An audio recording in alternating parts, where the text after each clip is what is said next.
Hello friends, ಎಲ್ಲರಿಗೂ ಹೊಸ ಜೋಡಿ ಚಾನಲ್ಗೆ ಸ್ವಾಗತ. ಸ್ನೇಹಿತರ, ಈ ದಿನ ಬಂದಿರುವ ಪ್ರೊಫೈಲ್ ಈ ರಾತ್ರಿ ಒಳಗೆ ನಿಮ್ಮ ಸಂಘ ಬೇಕಂತೆ ಎಂದು ಕೇಳಿಕೊಂಡು ಪ್ರೊಫೈಲನ್ನು ಕಳಿಸಿದ್ದಾರೆ. ಓಕೆ, ಬನ್ನಿ ಪ್ರೊಫೈಲ್ ಹೇಗಿದೆ ಅಂತ ನೋಡೋಣ. ಫ್ರೆಂಡ್ಸ್, ಇವರ ಹೆಸರು ಜಯಶ್ರೀ, ವಯಸ್ಸು 45 ವರ್ಷ, ನಿವಾಸ ಚಿಕ್ಕಮಗಳೂರು ಬಳಿಯ ಒಂದು ಹಳ್ಳಿ ಗ್ರಾಮ ಎಂದು ತಿಳಿಸಿದ್ದಾರೆ. ಧರ್ಮ ಹಿಂದೂ ಧರ್ಮ, ಜಾತಿ ದಾಸ, OBC ಎಂದು ಹೇಳಿಕೊಂಡಿದ್ದಾರೆ.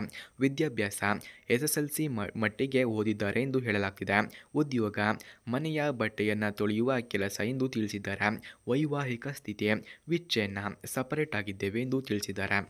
ಹಾಗೆ ಅವರು ಅನುಭವಿಸಿದಂತಹ ನೋವುಗಳನ್ನು ಸಹ ಹೇಳಿಕೊಂಡಿದ್ದಾರೆ. ಇವಳಿಗೆ ಮದುವೆ ಯಾಕೆ ತೋರಿ ಹೋಗಿದ್ದು ಗೊತ್ತಾ ಅನ್ನೋ ಊರುವರ ಚರ್ಚೆ, ಮನೆ ಮಾವನಿಂದಲೂ ಮಾನಸಿಕ ಪೀಡೆ, ಹಾಗೆ ಮಕ್ಕಳಿಗೂ ದಿನಕ್ಕೊಂದು ಊಟ ಸಿಗಬೇಕೆಂಬ ಆತಂಕ, ಯಾವ ಪುರುಷನ ಕೈ ಹಿಡಿದರೂ ಅವಳು ಹುಡುಕೋಕೆ ಬಂದಿದ್ದಾಳೆ ಅನ್ನೋ ಅವಮಾನ, ರಾತ್ರಿ ಕತ್ತಲೆಯಲ್ಲಿ ಒಂಟಿತನ, ಎದೆಯಲ್ಲಿ ಭಾರ ಎಂದು ತಿಳಿಸಿದ್ದಾರೆ. ಹಾಗೆ ಅವರ ಮನಸ್ಸಿನ ಭಾವನೆಗಳನ್ನು ಸಹ ಅವರು ಹೇಳಿಕೊಂಡಿದ್ದಾರೆ. ಹೆಣ್ಣು ಹುಟ್ಟಿದ ಕಾರಣಕ್ಕೆ ನಾನೇಕೆ ಶ್ರಮಿಸಬೇಕು ಅನ್ನೋ ನೋವು, ಹಾಗೆ ಮುದ್ದು ಮಕ್ಕಳ ನಗುವು ನೋವಿನ ಔಷಧ, ರಾತ್ರಿ ಮನೆಯಲ್ಲಿ ಮೌನದ ಕೂಗು, ಹಾಗೆ ಯಾರಿಗೂ ಕೇಳಿಸದ ಕಿರುಚಾಟ, ಹಾಗೆ ಮಲಗುವ ಮುನ್ನ ಹಾಸಿಗೆಗೆ ಹೇಳುವ ಒಂದು ಮಾತು, ನಾನು ಒಬ್ಬಳ ಅಂತ. ಹಾಗೆ ಅವರು ಹುಡುಕುತ್ತಿರುವ ಲೈಫ್ ಪಾರ್ಟ್ನರ್ ಈ ರೀತಿ ಇರಬೇಕು ಎಂದು ತಿಳಿಸಿದ್ದಾರೆ.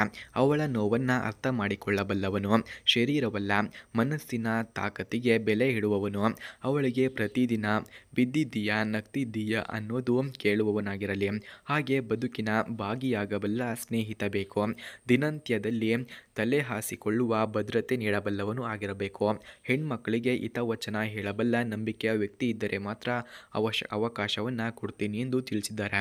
ಹಾಗೆ ಅವರ ವೈವಾಹಿಕ ಹಿನ್ನೆಲೆಯನ್ನು ಸಹ ಇವರು ತಿಳಿಸಿದ್ದಾರೆ. 19ನೇ ವಯಸ್ಸಿನಲ್ಲಿ ಕುಟುಂಬದ ಒತ್ತಡದಿಂದ ಮದುವೆಯಾಗಿದ್ದರು. ಪ್ರತಿದಿನವೂ ಕುಡಿತ, ಅಶ್ಲೀಲ ಮಾತನಾಡುವುದು, ಹಣ ಕೇಳುವುದು, ಮಕ್ಕಳ ಮುಂಚೆ ಬೈದಿದ ಹೊಡೆದಿದ, ಸಹನೆ ಮೀರಿದ ಕ್ಷಣದಲ್ಲಿ ಬೇರೆ ಹಾದಿ ತಳೆದರು. ಹಾಗೆ ಯಾವುದೇ ಬೆಂಬಲವಿಲ್ಲದೆ ಮಕ್ಕಳನ್ನು ಒಬ್ಬರಾಗಿ ಸಾಕಿದ ಹೆಮ್ಮೆ ಇವರಿಗೆ ಇದೆ ಎಂದು ಹೇಳಲಾಗಿದೆ. ಹಾಗೆ ಅವಳ ಗುರಿಗಳನ್ನು ಸಹ ತಿಳಿಸಿದ್ದಾರೆ.